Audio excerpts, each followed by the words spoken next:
Hey, it's Annie. So today I thought I would do a video and answer some questions that I know many of you have. Sometimes I use terms and, if you're not really familiar with it, you're like, what is she talking about?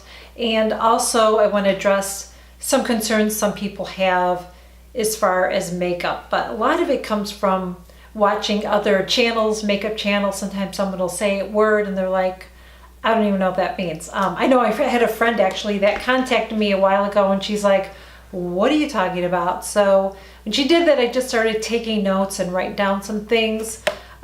Just questions or terms that are usually used in makeup in videos, and maybe you are unfamiliar with what they mean. So I'm going to go through them. Before we get started, please make sure you subscribe to my channel. Just click that button below, hit subscribe.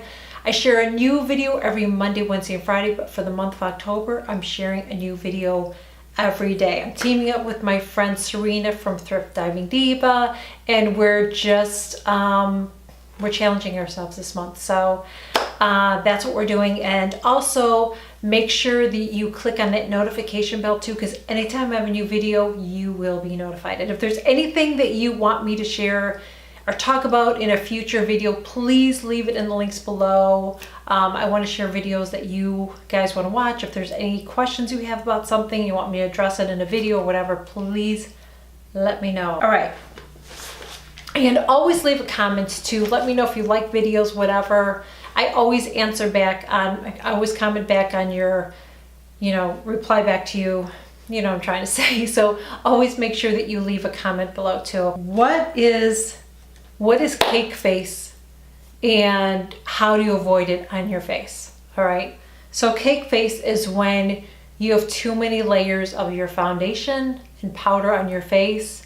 And when you do that, it looks like you have a cake face. That's just what they call it.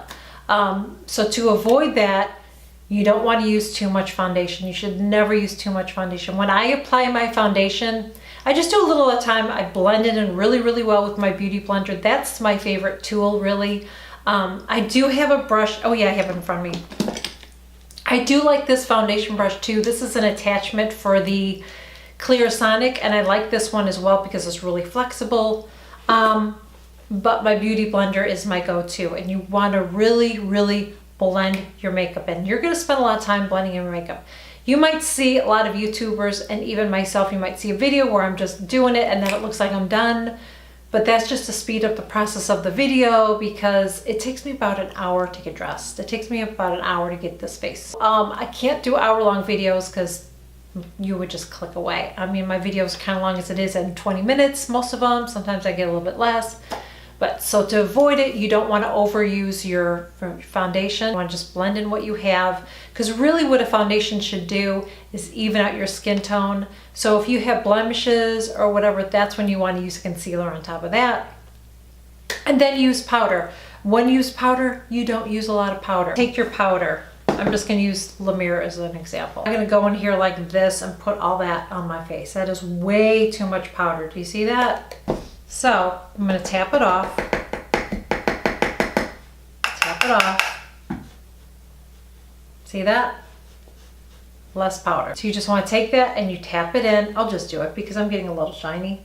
You just tap it in. Like that. I tap it in first. And then I go through and I like lightly buff it out. Now I would do a better job. I blush on so I don't want to mess up my makeup. That's all you do.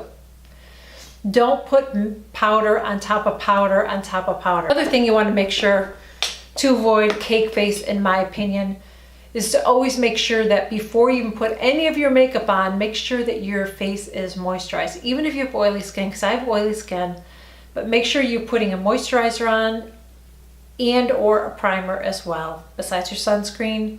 That's what I do. And there's a trick that I do to my foundation, and I'm sharing it in another video. I don't know if I should do a video just on that. We'll see, but it is a tutorial coming up, so make sure that you subscribe so you don't miss that. How to know when your makeup expires? That is a really good question.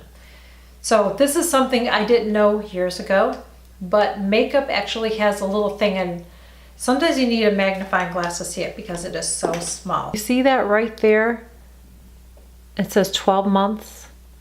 You should have one of those on all of your makeup. Do you see that down there, that little right there?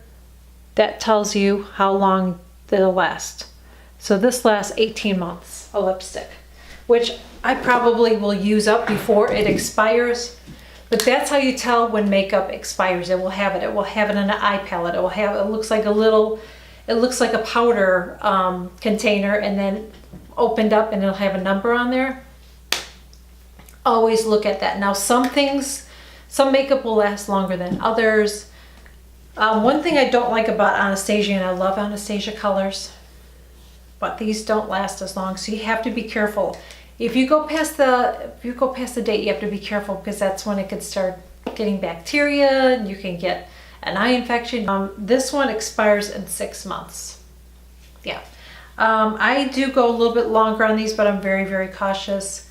But just know that I wouldn't go much more after 6 months. So that's a bad thing when you're purchasing. So always look maybe before you buy something, if you can, if you're in the store, to see. A lot of times it is on the boxes.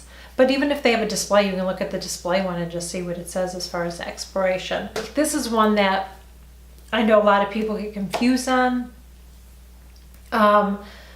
They're not sure what this means, and you hear this term a lot. So you will hear someone put a foundation, they'll say, oh, I like the foundation, but it started to oxidize. And people are like, what the heck does that mean? Well, what that does, what a foundation will do when it starts to oxidize is it will turn, usually it turns orange.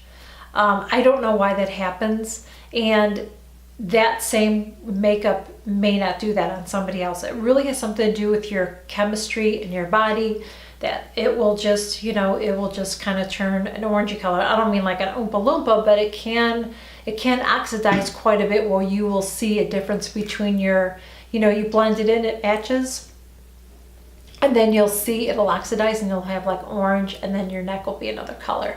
So that's what that is. Oxidizing is when a foundation will just change, just with your body chemistry will just change to another color. So when that happens, you just can't use that particular foundation. You just have to try to find something that works for you and your skin.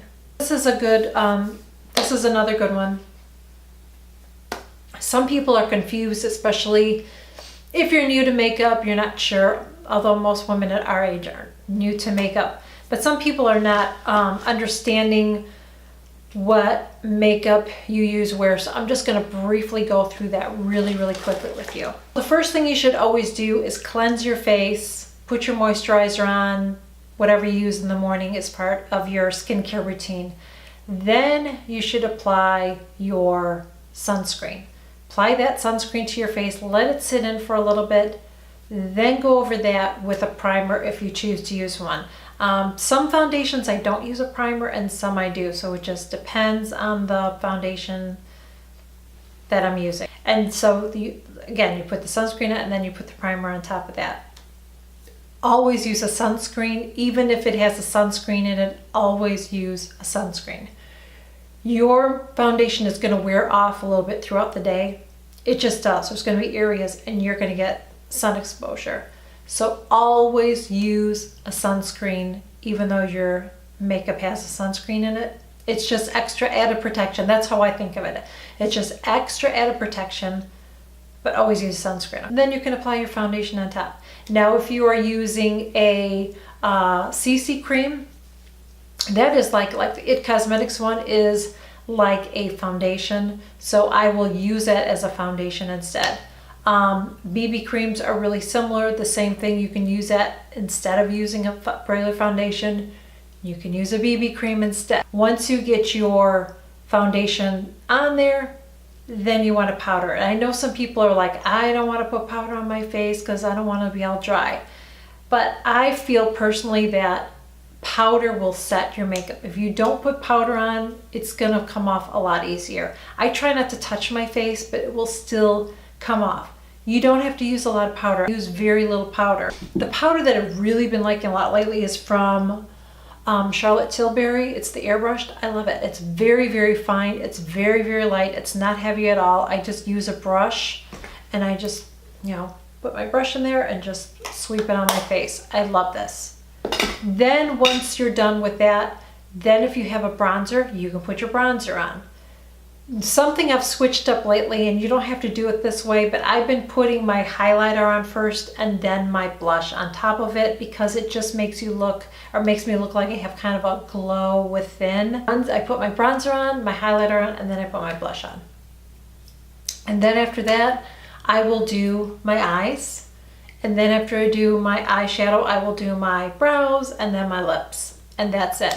And then if you want to spray to set your makeup, you can do that. I don't set my makeup every day. I really only do it if it's going to be really humid outside.